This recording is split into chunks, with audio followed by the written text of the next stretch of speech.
La situation de l'emploi au Sénégal est surtout aussi préoccupante. En effet, au regard des résultats de l'enquête mondiale, de l'enquête nationale de l'emploi, 65,2% de la population active est âgée de 15 à 35 ans.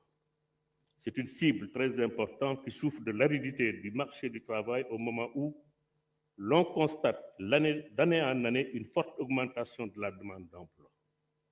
En effet, près de 200 000 demandeurs d'emploi arrivent chaque année sur le marché du travail, contre 34 000 offres d'emploi provenant du secteur privé.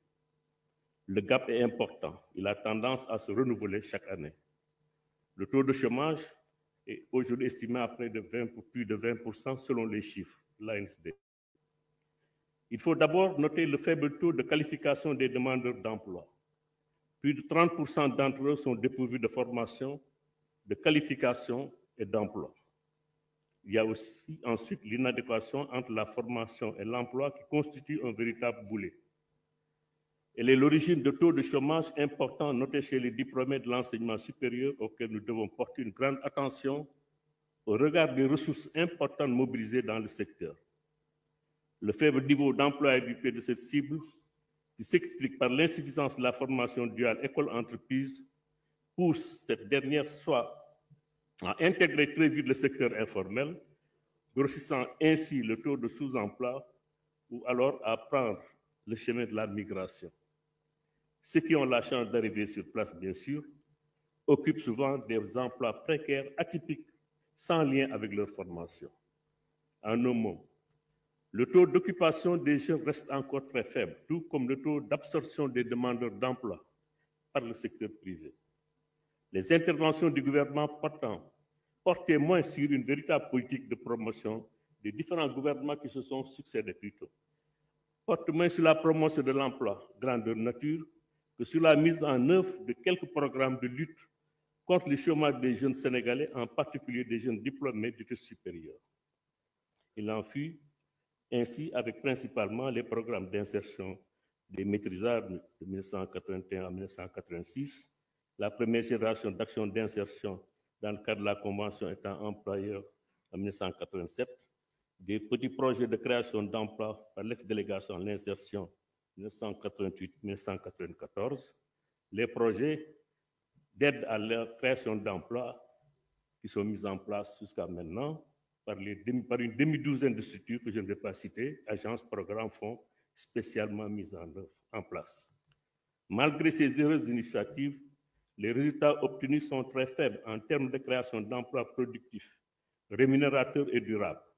De plus, les résultats qualitatifs cumulés qui ont été obtenus sont largement en deçà de l'évolution de la demande de l'emploi exprimée par les jeunes sur la période parce que les emplois nets créés par ou le soutien de l'État se comptent en quelques milliers chaque année alors que les besoins étaient évalués à des centaines de milliers.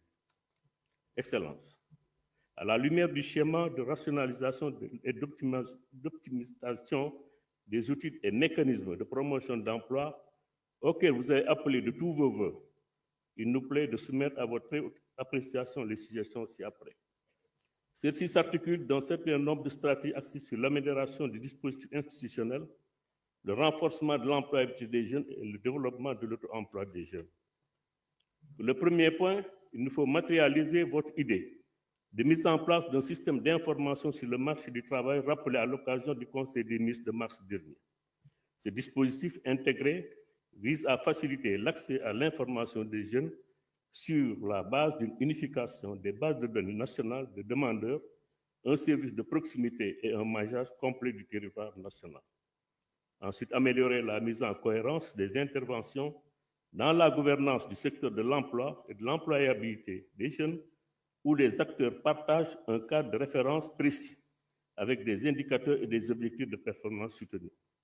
Renforcer les espaces d'emploi déjà existants et solliciter une implication plus active des collectivités locales dans le dispositif de promotion d'emploi des jeunes au niveau territorial. En matière de renforcement de l'employabilité, remobiliser les entreprises autour de la Convention nationale État-employeur, de ces grandes composantes comme les stages, l'apprentissage, le parrainage et le financement des ressources humaines des petites et moyennes entreprises. Mettre en place un dispositif d'accès simplifié à la formation duale, école-entreprise, développer les nouvelles filières de formation agricole et artisanale, mettre en place un programme de renforcement systématique des capacités jeunes en fonction des besoins en attente du marché, développer une stratégie d'insertion adossée à l'accès des jeunes au numérique et aux services émergents par une réorientation du système de formation professionnelle, de recherche et d'innovation, mais à ce niveau, il faudrait que le gouvernement y mette des ressources conséquentes.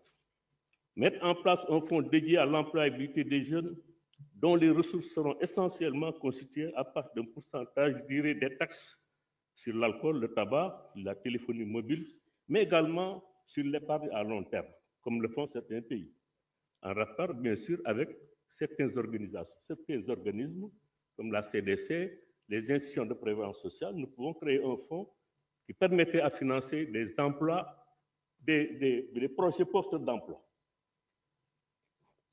L'investissement dans le développement des compétences reste le meilleur moyen de parvenir à une croissance dynamique pouvant déboucher sur des emplois de qualité, c'est-à-dire durables et rémunérateurs pour les jeunes. Dans le cadre de la promotion de l'auto-emploi et de l'entrepreneuriat des jeunes, travaille à l'amélioration de l'environnement des affaires, notamment par la très petite entreprise, en lui faisant bénéficier de mesures incitatives au plan fiscal et social qui seraient de nature à pousser les jeunes à investir le domaine de l'entrepreneuriat avec une motivation fortement décuplée et des capacités d'innovation solides et promoteuses. Monsieur le Président de la République, comme nous le constatons tous, l'emploi constitue une préoccupation majeure de ce siècle et a été un thème majeur du centenaire de l'Organisation internationale du travail. Il ne cessera de constituer un nœud gordien pour les gouvernements africains si des mesures courageuses ne sont pas prises pour booster les filières du secteur à haute intensité de main-d'œuvre et proposer à cette jeunesse des alternatives qui leur redonnent l'espoir de se réaliser dans leur propre pays. Nous devons donc ensemble réfléchir pour essayer de trouver des instruments avec le secteur privé pour permettre à ce secteur privé de créer des emplois productifs. Car nous pensons que la meilleure façon de booster l'emploi dans notre pays, il faut créer un cadre, des cadres attractifs pour permettre l'investissement privé et ainsi développer les emplois. Mais il nous faut également, au-delà de la création des emplois, essayer de sauvegarder, de maintenir et de développer les emplois existants. Pour conclure, Monsieur le Président de la République, je voudrais simplement citer le président Abdou Diouf lors de son premier discours à la nation en 1981. Il disait ceci: aider une personne à trouver du travail ou à garder un emploi, c'est lui permettre de garder pleinement sa dignité. Fin de citation. Je vous remercie de votre aimable attention.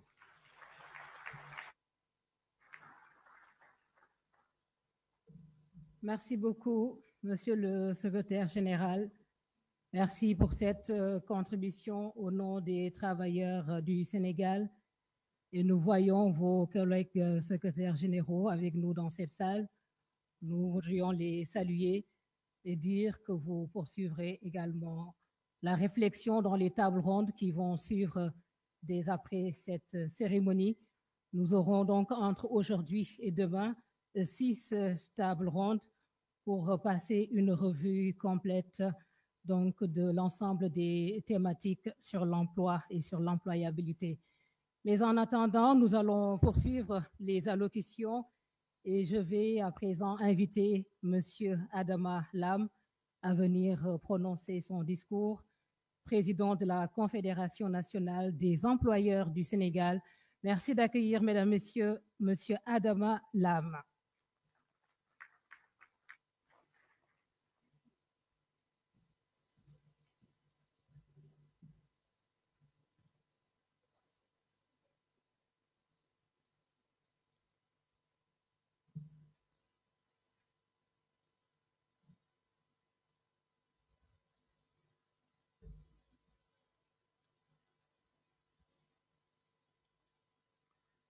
Excellences, Monsieur le Président de la République, Mesdames, Messieurs, honorables membres des institutions de la République, Mesdames, Messieurs les membres du gouvernement, tout protocole respecté, Mesdames et Messieurs les membres du corps diplomatique, Mesdames et Messieurs les représentants des partenaires techniques et financiers, Mesdames et Messieurs les secrétaires généraux des centrales syndicales d'employés, chers membres du secteur privé, Mesdames et Messieurs les représentants des organes de presse, chers participants, chers citoyens et hôtes étrangers qui vivent parmi nous.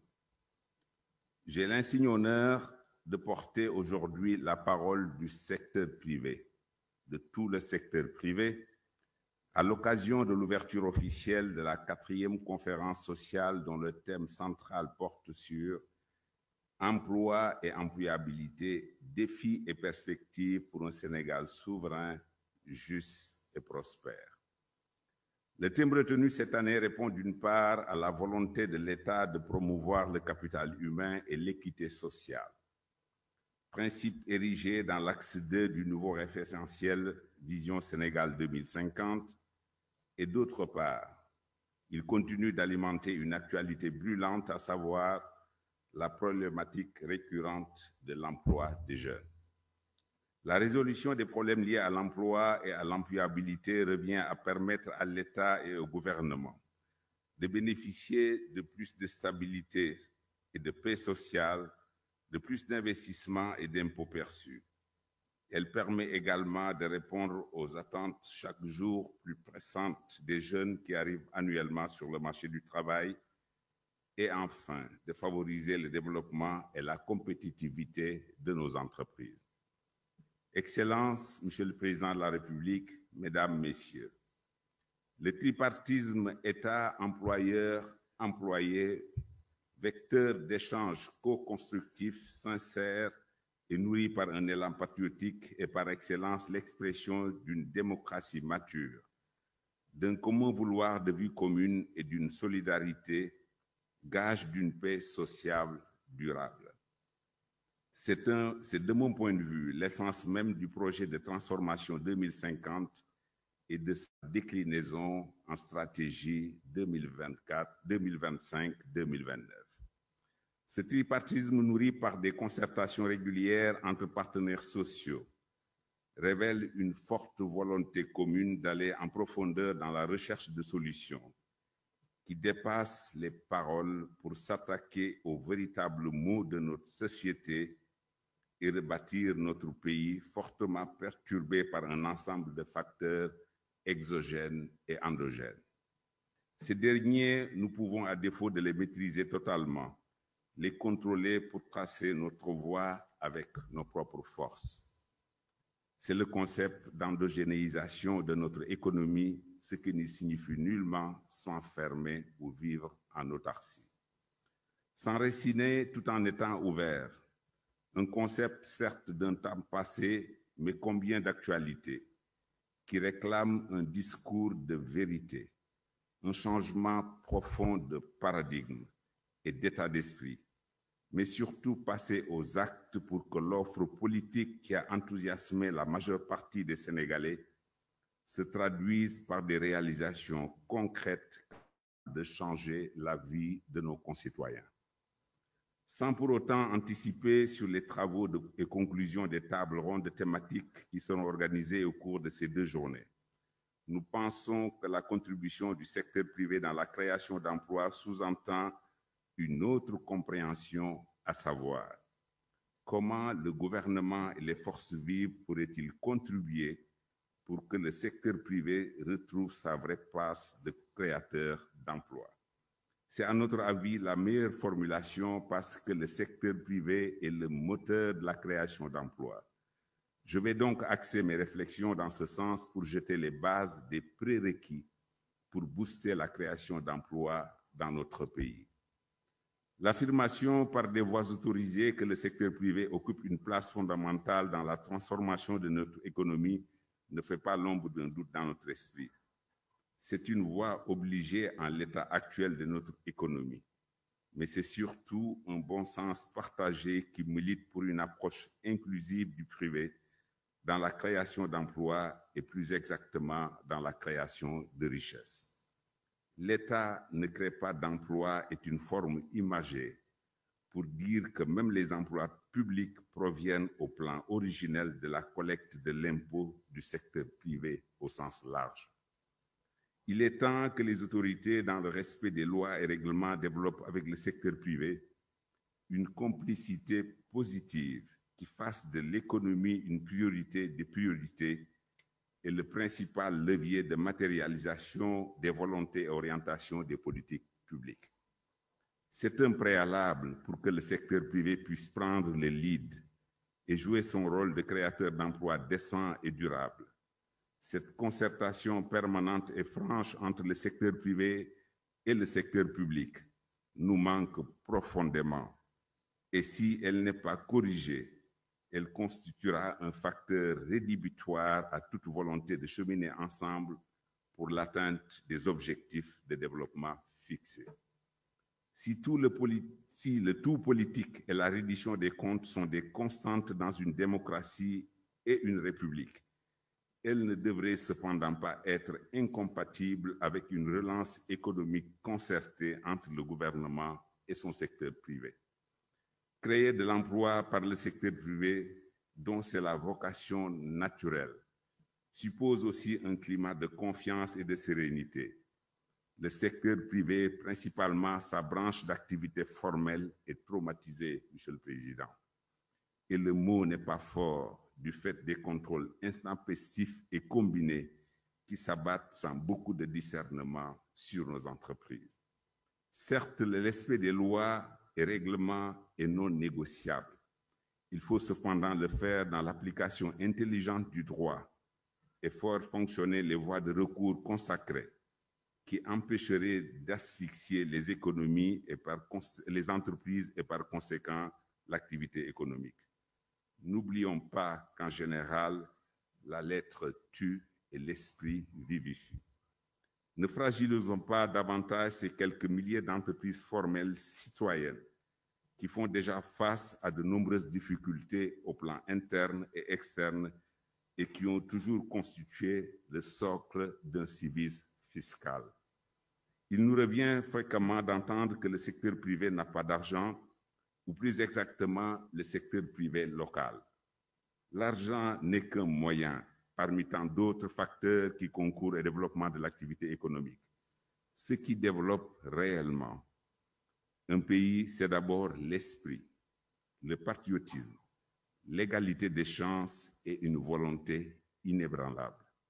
Excellences, Monsieur le Président de la République, distingués invités, nous sommes capables, comme tous les privés du monde, de produire de la richesse et d'aller chercher les ressources dont le secteur privé a besoin en relation avec notre État. L'argent, c'est d'abord dans les têtes et constitue la dernière étape de réalisation des projets qui doivent être nécessairement bancables. Ce qui a manqué, c'est la co-construction d'opportunités entre l'État et une bonne partie du secteur privé avec comme conséquence le clientélisme, le népotisme et surtout une perte de souveraineté dans beaucoup de domaines stratégiques. De mon point de vue, pour que le secteur privé puisse créer de l'emploi à la hauteur des ambitions affichées, il faudra que l'effet d'éviction qui a prévalu dans la distribution de crédits soit réduit le plus possible, car aucun secteur privé ne peut concurrencer la capacité d'endettement d'un État du fait de sa solvabilité naturelle. De même, l'État entrepreneur a montré ses limites au fil des décennies de plans de développement. Et à ce titre, penser que le développement du pays est du ressort exclusif des autorités actuelles et de leur appareil de gouvernance serait une faute lourde de conséquences. Tous les Sénégalais et les Sénégalaises doivent être concernés par notre sursaut national, quelles que soient les idéologies, les appartenances religieuses et politiques. Tous les chefs d'entreprise ont une volonté affirmée de faire croître leur société et de créer par la même occasion des emplois. Il faut cependant garder à l'esprit que les investissements qui développent durablement sont ceux à long terme. Malheureusement, la grande entreprise en général a du mal à mobiliser des financements à maturité longue, a fortiori la PME-PMI qui souffre de manière structurelle d'un déficit de financement. L'auto-entrepreneuriat est une opportunité à soutenir dans un contexte de piétinement des emplois salariés. Je pense que la forme actuelle d'accompagnement du gouvernement serait beaucoup plus efficace si les structures de financement, d'encadrement et de développement sont rationalisées, voire fusionnées, et les promoteurs, notamment les jeunes, regroupés pour espérer bénéficier d'un plus fort effet de levier dans la création et le développement de start-up. Le temps économique dans un monde globalisé, perturbé par la géopolitique et la géostratégie actuelle, n'a plus notre temps dominé par la parole et peu d'actes concrets dans le domaine de la maturation des projets et la mobilisation des investissements. Un État contraint ne peut trouver son salut qu'en passant la main. Je dirais même en prenant la main du secteur privé pour qu'il se substitue à la réalisation de projets structurants sans garantie souveraine. Cette démarche permettrait la relance de l'activité économique en remplacement d'une commande publique forcément ralentie, le gouvernement s'attelant à régulariser le paiement des créances intérieures dues au secteur privé. La loi sur la souveraineté économique, les réformes des différents codes à caractère économique en gestation mériteraient d'être largement partagées et enrichies par le secteur privé. Il en est de même des projets prioritaires du gouvernement à confronter avec ceux du secteur privé. La crise de l'emploi que nous vivons, parmi tant d'autres difficultés, enchevêtrées les unes aux autres, pourrait trouver alors une solution dans ce que les économistes appellent les industries sans cheminée, notamment l'agro-industrie. Le complément pourrait être la relance du bâtiment et des travaux publics, grand pourvoyeur d'emplois pour une main-d'œuvre peu qualifiée, sans oublier la digitalisation. Ces secteurs à haute intensité de main-d'œuvre sont des niches d'emploi malheureusement délaissées par nos jeunes, surtout dans le secteur agricole où nous allions jeunesse de nos populations, déficit alimentaire, terres arables, eau en quantité et j'en passe. En période de crise de l'emploi, chercher ce que l'on peut faire permet à terme de trouver ce que l'on a envie de faire. J'ai l'habitude de rappeler que l'agriculture de grand-père est bien morte et celle qui pourrait attirer notre jeunesse passerait forcément par la digitalisation, la mécanisation, l'utilisation des technologies de drones et autres équipements et intrants modernes dédiés à cet effet. Mais qui financera tous ces besoins? Je vous dirais que les capacités d'épargne d'un Sénégalais sont sous-utilisées parce qu'il est ancré dans les têtes que nos compatriotes n'épargnent pas. Par ailleurs, le pays est suffisamment attractif pour lever des ressources complémentaires si les entraves à l'initiative publique solvables et crédibles sont levées et accompagnées par une politique fiscale orientée en direction des entreprises. Je rappelle en passant que l'État est actionnaire à hauteur au moins de 30% dans nos entreprises privées par le biais du BIC, bénéfice industriel et commercial. Nous avons besoin d'une fiscalité de développement équilibrée et particulièrement orientée en direction des entreprises et des territoires, ces derniers devant bénéficier d'avantages très incitatifs en cas d'installation d'entreprises. À cet égard, il est important de souligner le formidable succès de la récente opération d'emprunt obligataire lancée par notre pays. Pour un montant initialement recherché de 150 milliards, ce sont plus de 400 milliards de francs CFA qui ont été mobilisés exclusivement auprès d'investisseurs nationaux. Cette performance exceptionnelle témoigne, s'il en était besoin, de la profondeur de notre marché financier domestique, mais surtout de la confiance des Sénégalais dans leur propre économie. Il nous appartient désormais, en tant que partenaires du développement, d'encourager cette dynamique et de promouvoir l'épargne nationale comme levier essentiel du financement de nos priorités économiques. Quelle que soit la qualité de nos hommes politiques, de nos fonctionnaires, de la disponibilité des partenaires techniques et financiers pour accompagner, celui qui crée de l'emploi stable, durable, rentable pour l'État et profitable à la nation sera et restera toujours le secteur privé. Il ne faut pas croire que les insuffisances à combler sont seulement du côté des pouvoirs publics, comme je l'ai dit plus haut. Le secteur privé qui peut créer de l'emploi doit balayer devant sa porte. La réunification des patronats et les instances de gouvernance du secteur privé en cours ne devraient pas non plus se traduire par la naissance d'autres entités patronales sur les flancs de la fusion.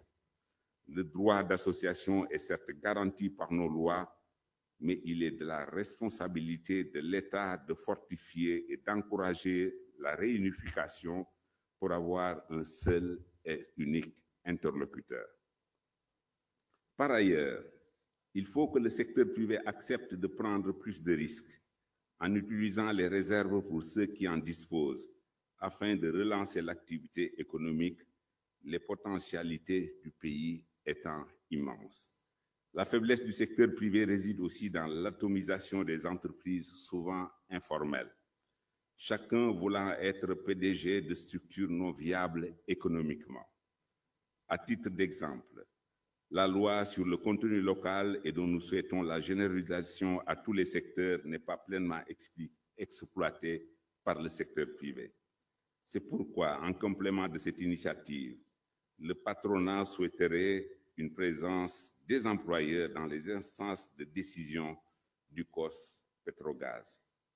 Le patronat profite également de cette occasion pour faire un plaidoyer auprès de votre haute autorité pour une augmentation significative de la contribution de l'État dans le financement de la convention État-employeur, dont le processus de réactualisation est en phase de finalisation. Cette mesure serait bénéfique pour booster la formation duale dans notre pays. À cela s'ajoute la nécessaire formalisation des entreprises et l'acceptation naturelle que chacun doit payer un impôt juste, en contribuant de manière volontaire à l'élargissement de l'assiette fiscale. Je terminerai cette adresse en lançant un appel aux jeunes pour plus de patience quant aux attentes, même si je comprends les problèmes auxquels ils sont confrontés. Construisons ensemble notre cher et beau pays, le Sénégal. Je vous remercie de votre attention.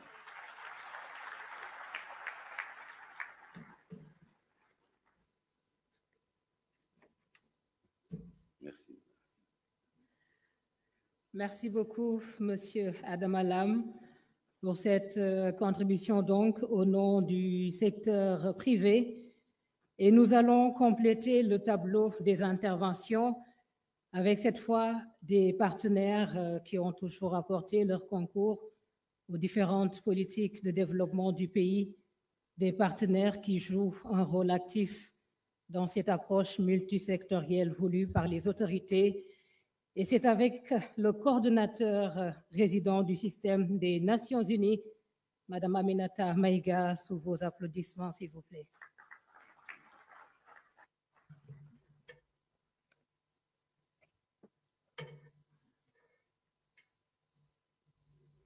Excellences, Monsieur le Président de la République du Sénégal, Mesdames et Messieurs les ministres, Mesdames et Messieurs les représentants du corps diplomatique, Mesdames et Messieurs les partenaires sociaux, distingués invités en vos rangs, grades et tout protocole observé. C'est avec un immense honneur que je m'adresse à vous au nom du système des Nations Unies et de l'ensemble des partenaires techniques et financiers du Sénégal, à l'occasion de cette 4e conférence sociale sur l'emploi et l'employabilité. Je tiens à exprimer ma gratitude à son Excellence, Monsieur le Président de la République, et au gouvernement du Sénégal pour l'organisation de cet événement majeur qui témoigne de l'engagement résolu du pays en faveur du dialogue social et de la promotion du travail décent. Le thème de cette conférence, Emploi et employabilité, défis et perspectives pour un Sénégal souverain, juste et prospère, résonne avec les principes fondamentaux que défendent les Nations unies. Il illustre la volonté du Sénégal de bâtir un avenir fondé sur un marché du travail inclusif, équitable et porteur de progrès social. Cette conférence incarne cette aspiration partagée de construire ensemble des solutions endogènes, durables et inclusives face aux défis du marché du travail. À cet égard, permettez-moi de saluer le leadership de Mme Samira Daoud, directrice de l'Organisation internationale du travail, ainsi que l'ensemble de son équipe pour l'excellence de la collaboration entre l'OIT et le gouvernement sénégalais sur les questions d'emploi et d'employabilité, et d'associer à ces remerciements la coopération italienne et tous les partenaires qui appuient le Sénégal. Excellences, Monsieur le Président, Mesdames et Messieurs les ministres, distingués invités, nous vivons une période de transformation profonde du monde du travail. La numérisation, l'automatisation, les changements climatiques et les crises sanitaires redessinent constamment les contours de l'emploi à l'échelle mondiale. Le Sénégal, comme de nombreux pays du continent africain, fait face à une croissance rapide de sa population active, avec une jeunesse dynamique, mais confrontée à des obstacles persistants à l'accès à l'emploi productif. Les constantes parlent d'elles-mêmes. Une part significative de la population active reste engagée dans l'économie informelle, sans protection, sans accès à la formation continue, ni aux mécanismes de sécurité sociale. Les femmes et les jeunes, en particulier, subissent une double vulnérabilité sur le marché du travail. Le défi de l'adéquation formation-emploi persiste, avec un écart important entre les compétences offertes et celles requises par le tissu économique.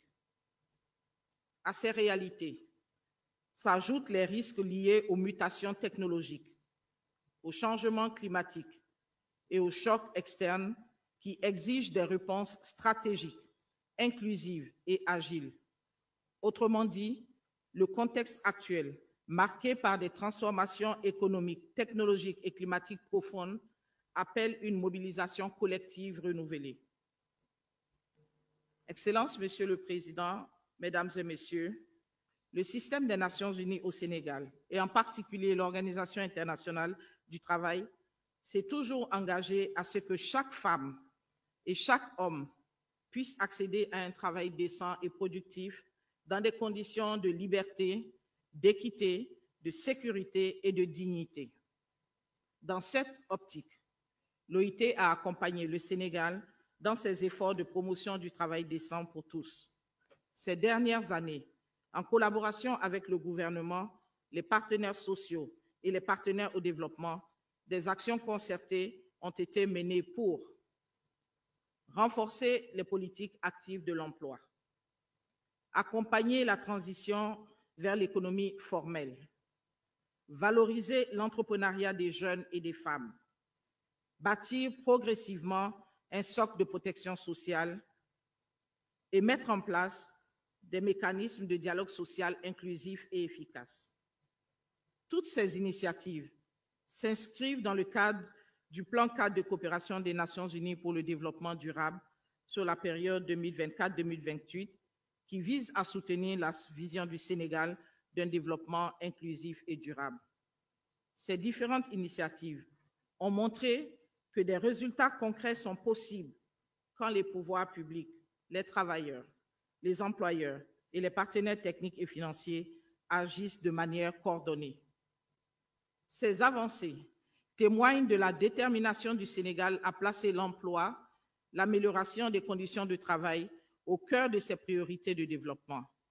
Et la tenue régulière de cette conférence sociale en est une illustration supplémentaire, car elle est une occasion précieuse pour dialoguer, confronter les idées et bâtir un consensus autour de solutions concrètes.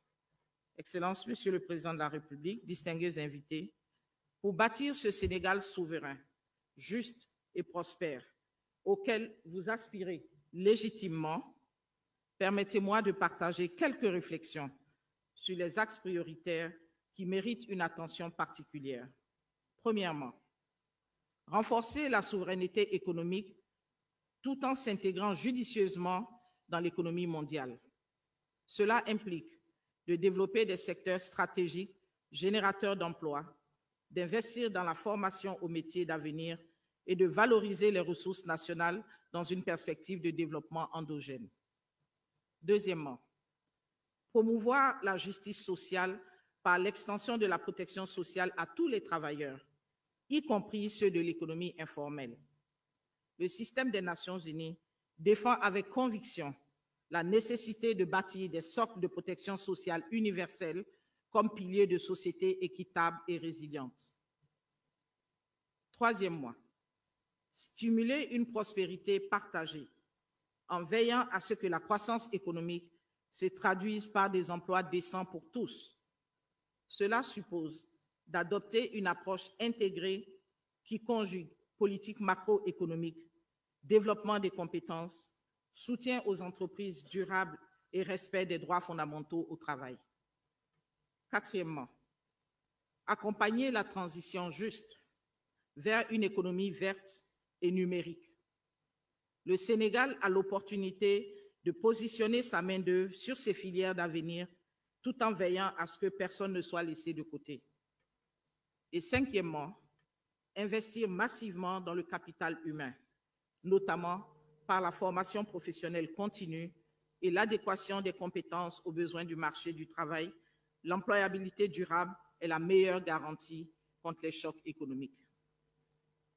À ce titre, j'aimerais saluer l'engagement du Sénégal dans l'accélérateur mondial pour l'emploi, la protection sociale et les transitions justes, qui est une initiative lancée par le secrétaire général des Nations Unies, M. Antonio Guterres, et qui vise la création de 400 millions d'emplois et l'extension de la protection sociale à tous ceux qui en sont exclus à l'horizon 2030. Dans cette perspective, 3 axes de travail stratégiques complémentaires sont retenus pour le Sénégal pour la mise en œuvre de l'accélérateur mondial, à savoir l'élaboration de politiques et de stratégies intégrées et coordonnées en matière d'emploi et de protection sociale qui facilitent des transitions justes. Deuxièmement, la mise en place de cadres nationaux de financement et la mobilisation de ressources publiques et privées, nationales et internationales, pour investir dans une protection sociale universelle et des interventions inclusives, respectueuses de l'environnement, qui répondent aux besoins spécifiques des femmes et des hommes dans le domaine de l'emploi en vue de créer des emplois de qualité. Et troisièmement, l'amélioration de la protection sociale pour des transitions justes, y compris avec les institutions financières internationales. Excellences, Monsieur le Président, distingués invités, la déclaration du centenaire de l'Organisation internationale du travail pour l'avenir du travail, adoptée en 2019, nous appelle à placer l'humain au centre des politiques économiques et sociales. Cette vision prend tout son sens au Sénégal, pays à la transition humaniste affirmée et brillamment réaffirmée dans la stratégie nationale de développement. En ce moment crucial de votre histoire nationale, alors que vous aspirez à bâtir un Sénégal souverain, juste et prospère, le système des Nations Unies se tient résolument à vos côtés pour transformer cette ambition en réalité concrète pour chaque Sénégalaise et chaque Sénégalais. Cette 4e conférence sociale représente un moment crucial pour renforcer le consensus national autour des politiques de l'emploi et de l'employabilité et de rationaliser le dispositif d'intervention de l'ensemble des acteurs intervenant dans l'écosystème. J'invite donc toutes les parties prenantes, en particulier les jeunes, les femmes, les représentants des travailleurs et des employeurs à continuer à nourrir ce dialogue social constructif, car c'est ensemble que nous pourrons bâtir un modèle économique inclusif, créer des opportunités d'emploi de qualité et faire du travail décent le socle de la souveraineté et de la prospérité du Sénégal. En conclusion, je forme le vœu que cette 4e conférence sociale débouche sur des engagements et des actions ambitieuses en faveur de l'emploi et de l'employabilité. Le système des Nations Unies, et particulièrement l'Organisation internationale du travail, et l'ensemble des partenaires techniques et financiers participeront et suivront avec grand intérêt les délibérations et se tiennent prêts à appuyer la mise en œuvre des recommandations qui en découleront. Je vous souhaite à toutes et tous des échanges fructueux et constructifs et je suis convaincue que les conclusions de cette rencontre contribueront à tracer une voie solide vers un avenir du travail plus juste, plus inclusif et plus prospère pour toutes et tous. Je vous remercie. Merci beaucoup, Madame Aminata Maïga. Merci encore une fois à l'ensemble des parties prenantes à cette conférence sociale. Et je rappelle que nous aurons, juste après cette cérémonie d'ouverture, les 4 premières tables rondes qui seront présidées respectivement par Monsieur le ministre Abbas Fall, Monsieur le ministre Balla Moussa Fofana, Monsieur le ministre Moustapha Ndiek Sarré et Madame la ministre, Madame Yacine Fall. Ce sera donc tout juste après cette cérémonie d'ouverture. Et oui, mesdames, messieurs, les artistes ont également leur mot à dire sur la question de l'emploi et de l'employabilité. Et qui de mieux qu'un slammer pour dire artistiquement les mots de l'emploi et de l'employabilité. Et donc, l'artiste que je m'en vais introduire est le champion du Sénégal de slam et de poésie en 2020 et 2021. Il allie la langue de Molière, la langue de Kocc Barma. Mesdames, Messieurs, merci d'accueillir Monsieur Maïssa Mara.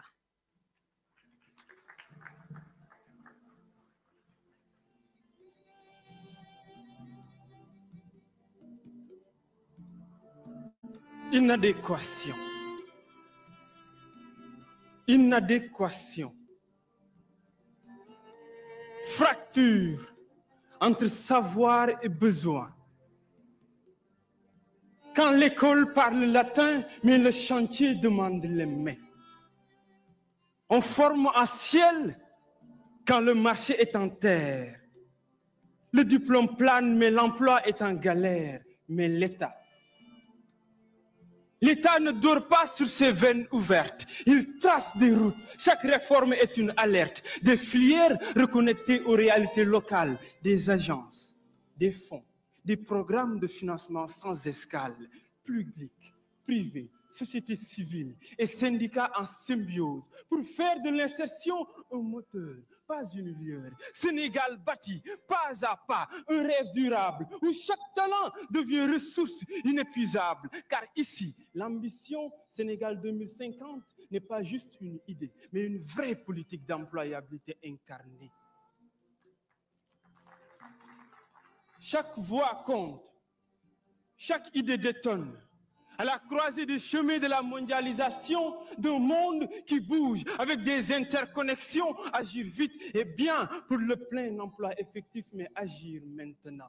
De l'emploi et l'employabilité, la territorialisation des politiques d'emploi, l'entrepreneuriat et l'innovation, le secteur privé et la création d'emplois, la migration et l'emploi, la gouvernance et le financement d'emplois. Ensemble, édifions le Sénégal de nos rêves. Sénégal u ndaw ñi, Sénégal u jigéen ñi, Sénégal gu ñëpp mën a gis seen bopp ndax boo dee ndaw xamal ne altine ba dibéer coono ngi lay xaar guddi ak bësët yaa ngi ci sa waar du mooy yàkkamti teg benn jëm ci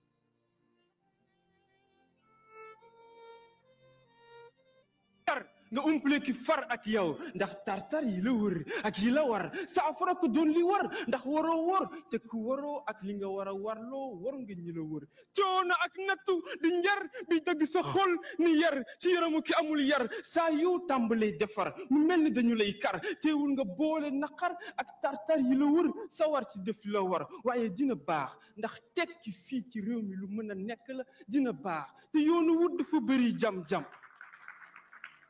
muy bu koom-koom wala bu xam-xam foo nga nangoo tarbiyu jaayante ngir jot ci am-am gane la coono mu yegg si nga ni ko lam-lam ngay góor wala ngay jigéen tegul ci lu wóor ca njëlbéen teel a yéemu teel a yeewu yëbu ngir say mébét antu nga nekk ci la war yàlla nekk ci la wër soo nekkul ci la war li la war la wëlbati la jàllar bi la tekki fii ci réew mi mën na nekk bu ñu jël géej gi bu ñu jël ndox mi bu ñu jël gaal gi bu ñu jël it yoonu suuf nañu toog ndax tekki ci réew mi mën na nekk car le défaut qui empêche l'homme d'agir et d'avancer c'est de ne pas savoir de quoi il est capable en réalité. Donc arrêtons de nous sous-estimer nous-mêmes car c'est pas bien, c'est l'image que nous avons de nous-mêmes qui fait notre destin. Quand tu te dis je ne vais pas réussir, l'univers te dit tu ne vas pas réussir.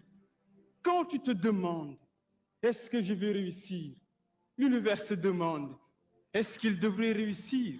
Mais quand tu agis et tu dis oui, je vais réussir au Sénégal, l'univers te dit vas-y, tu vas réussir au Sénégal. Mën na nekk bu ñu booloo ñun ñëpp boole suñu xam-xam suñu mën-mën ak suñu am-am ngir tabax Sénégal gi ñu bëgg mën na nekk.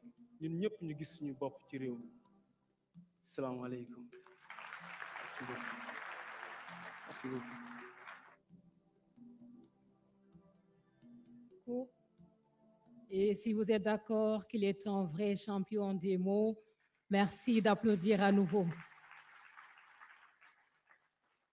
Merci Maïssa Mara, champion du Sénégal, champion de slam et de poésie. Mesdames, Messieurs, l'objectif phare de cette conférence sociale est de sortir de ces 2 jours d'échange avec une feuille de route consensuelle, d'arriver à améliorer et à renforcer l'efficacité des interventions sur l'emploi et sur l'employabilité. Et nous sommes très honorés que cet exercice se déroule sous la présidence effective de son Excellence, Monsieur le Président de la République, Bassirou Diomaye Diakhar Faye. Et pour le mot de clôture, je vais inviter respectueusement et solennellement son Excellence à venir prononcer son discours et je vous demanderai de bien vouloir l'accueillir chaleureusement. Merci.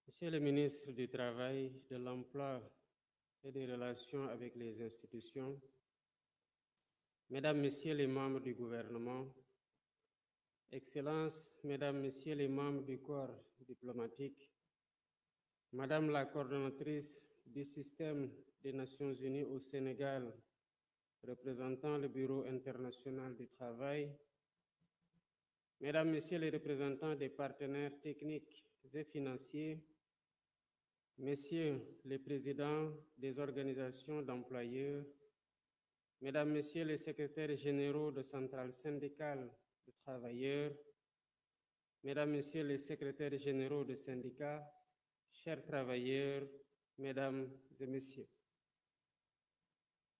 En cette veille de célébration de la Journée internationale du travail et de remise du cahier des doléances, je voudrais d'abord saluer la mobilisation exceptionnelle de tous les acteurs sociaux qui ont répondu massivement à l'invitation de l'État à l'occasion de cette 4e conférence sociale sur le thème « L'emploi et l'employabilité ». Cela témoigne de l'engagement de chacune et de chacun de vous à œuvrer à la prise en charge de cette problématique qui touche directement à la dignité humaine, à l'épanouissement personnel et à la cohésion sociale.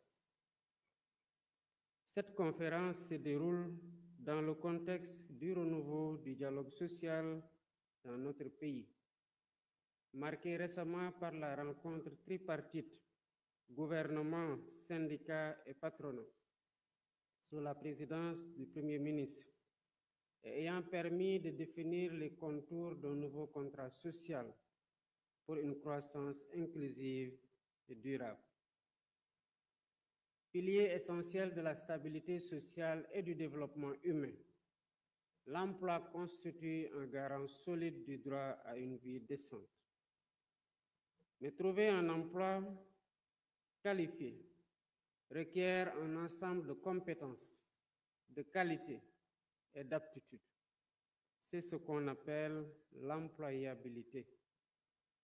Il existe donc un lien interdépendant entre l'emploi et l'employabilité qui permet à un individu d'obtenir, de conserver et d'évoluer dans un emploi.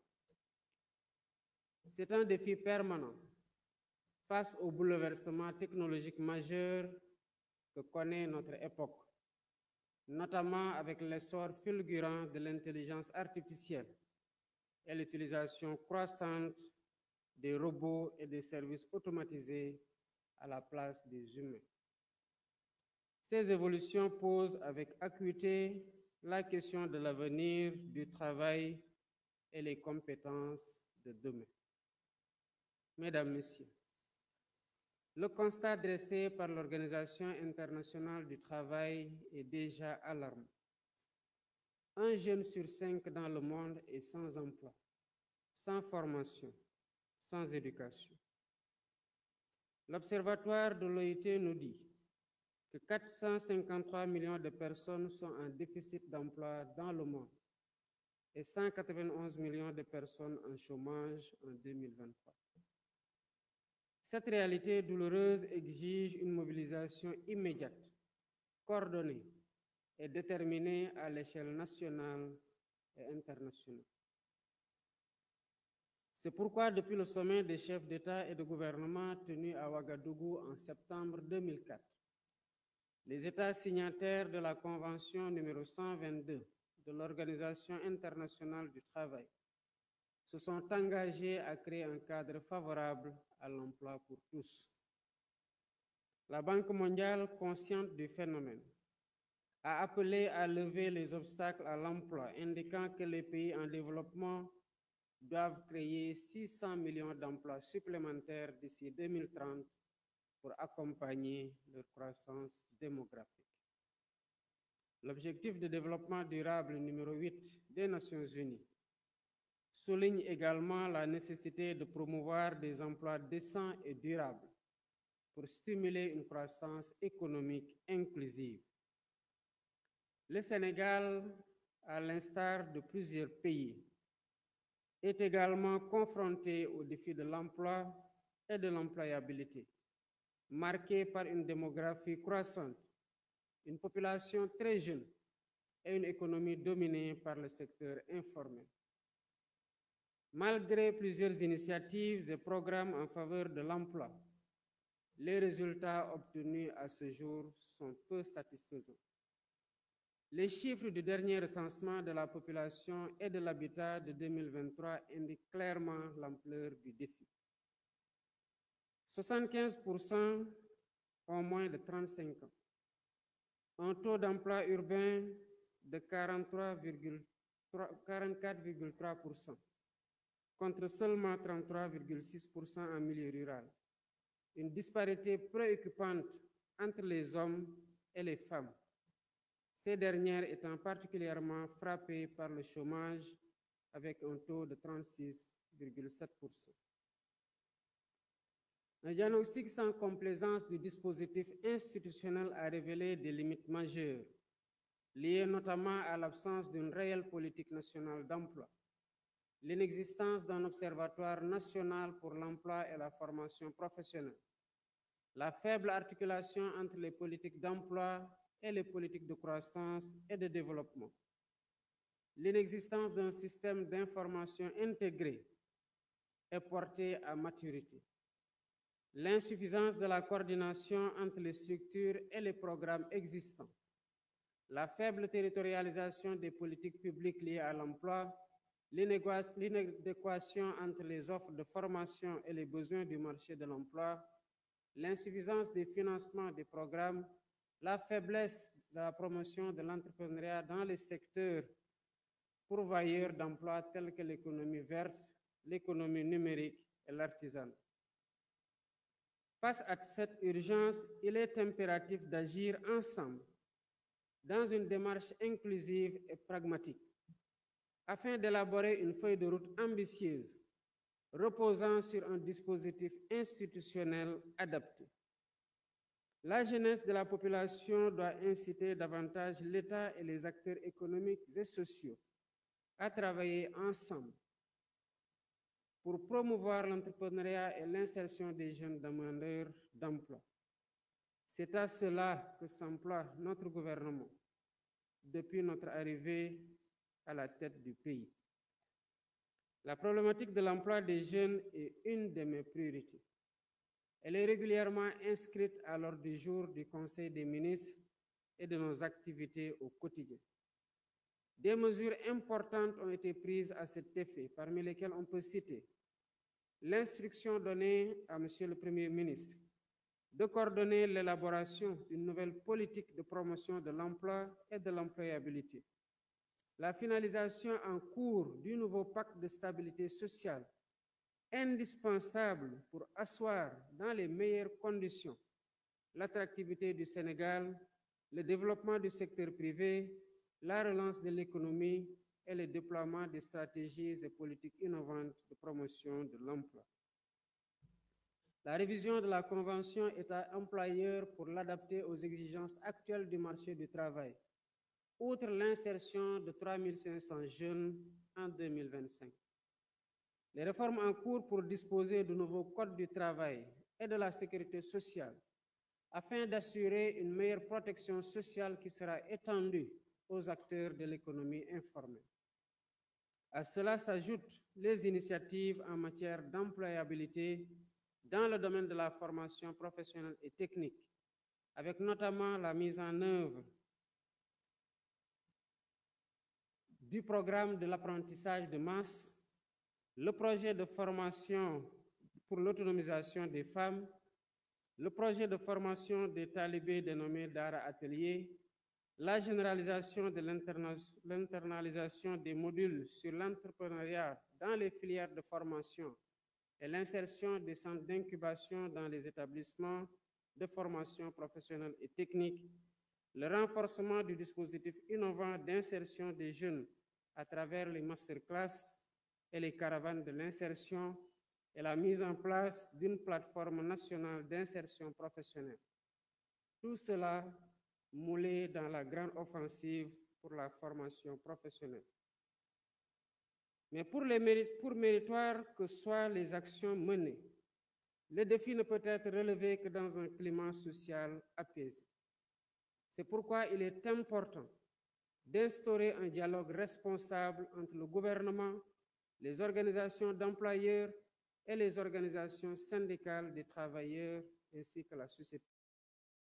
C'est cela le garant d'un cadre d'épanouissement aux entreprises et la sauvegarde des intérêts des travailleurs.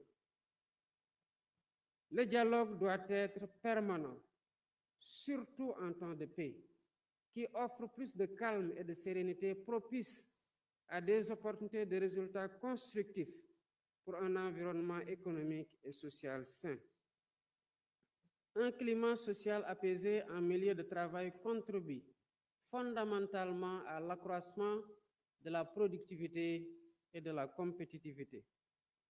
C'est conscient de tous ces atouts que notre pays a adhéré aux instruments juridiques internationaux en faveur du dialogue social. Au niveau national, le dialogue est consacré par la Constitution en ses articles relatifs à la liberté d'association et à la liberté syndicale pour les travailleurs et les employeurs. Il figure aussi dans la loi portant Code du travail. À cela s'ajoute l'institution du Haut Conseil du dialogue social et la conférence sociale qui nous réunit aujourd'hui.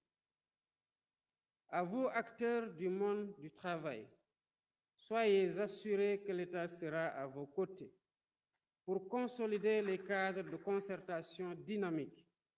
Le gouvernement sera présent partout où c'est nécessaire pour la promotion du travail décent et l'accroissement de la productivité dans l'entreprise.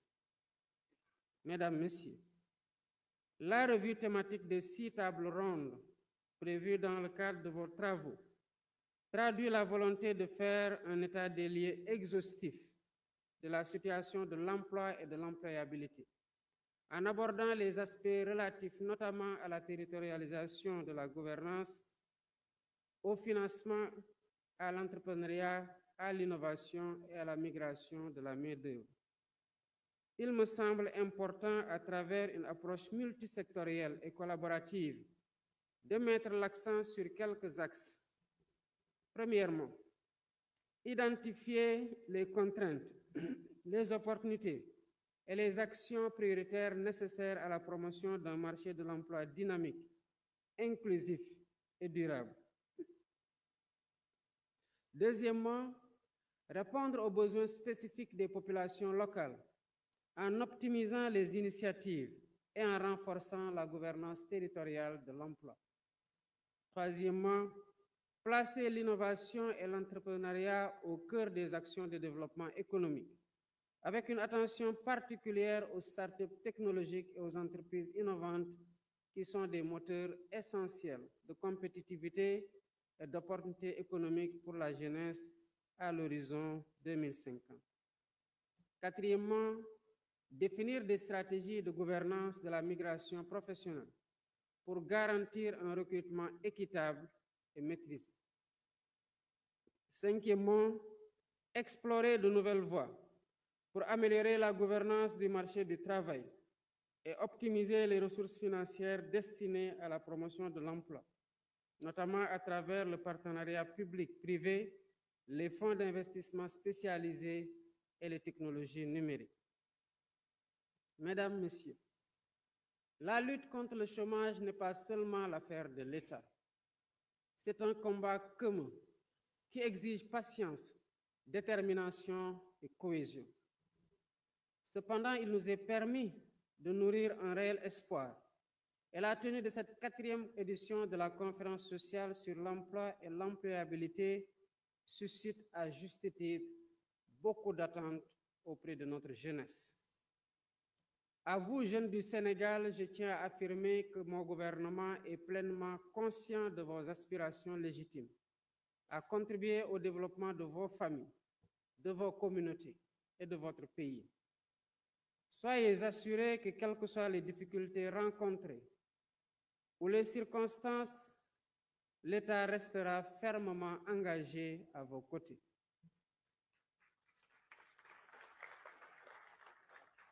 Plus que jamais, je demeure déterminé à relever avec vous le défi pour que chacun puisse accéder à un travail digne, productif et valorisant. À ce propos, j'invite nos chefs d'entreprise à s'engager davantage dans l'offre d'opportunités de formation et la création d'un environnement de travail inclusif, en favorisant le développement des compétences de vos employés. Vous ne vous contentez pas de renforcer uniquement la compétitivité de vos boîtes, mais vous contribuez également à la valorisation du capital humain, un des piliers de la stratégie nationale de développement. Il est aussi important de promouvoir une culture de l'apprentissage et de l'innovation, que ce soit par le biais de stages, de mentorat, de programmes de formation. Chaque initiative compte. Les jeunes doivent être encouragés à explorer différentes voies professionnelles et à ne pas craindre de se réinventer. Pour sa part, l'État jouera son rôle pour garantir une meilleure adéquation entre les formations proposées et les besoins du marché du travail. C'est ce qui permettra de réduire sensiblement les écarts existants, tout en renforçant la compétitivité économique et sociale du Sénégal. Chers participants, Votre engagement aux côtés de l'État sera essentiel pour relever les défis qui nous attendent. Finalisation de l'élaboration de la nouvelle politique de l'emploi, mise en œuvre des réformes nécessaires du marché du travail, création d'un système d'information sur le marché de l'emploi intégrant les métiers émergents, renforcement du lien école-entreprise et encouragement de l'investissement privé dans les pôles territoriaux. C'est pourquoi j'attends avec intérêt les conclusions et recommandations qui émergeront de vos travaux pendant ces 2 journées. Soyez assurés qu'elles feront l'objet d'une exploitation attentionnée par le gouvernement dans la mise en œuvre de la feuille de route qui sera retenue. Je déclare ainsi ouverte la 4e édition de la conférence sociale et souhaite plein succès à vos travaux. Je vous remercie de votre attention.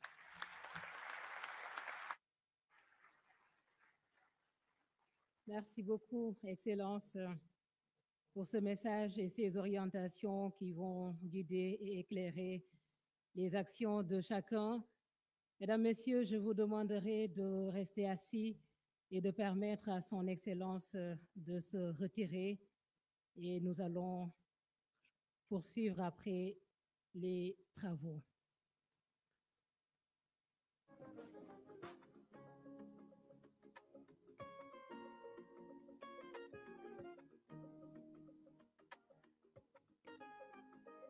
Le président de la République, que l'on peut applaudir à nouveau pour la présidence effective de cette 4e conférence sociale sur le thème de l'emploi et de l'employabilité. Et je vais rappeler que la première table ronde va se dérouler à la salle 205 sous le thème Emploi et employabilité au Sénégal, diagnostic, enjeux et perspectives, avec les communicants suivants, M. Demba Diop, professeur Aboukan et Mme Hadi Abdallah Fez Ndoye. Ce sera donc à la salle 205. Pour la table ronde numéro 2, territorialisation des politiques publiques d'emploi, elle se tiendra à la salle 205.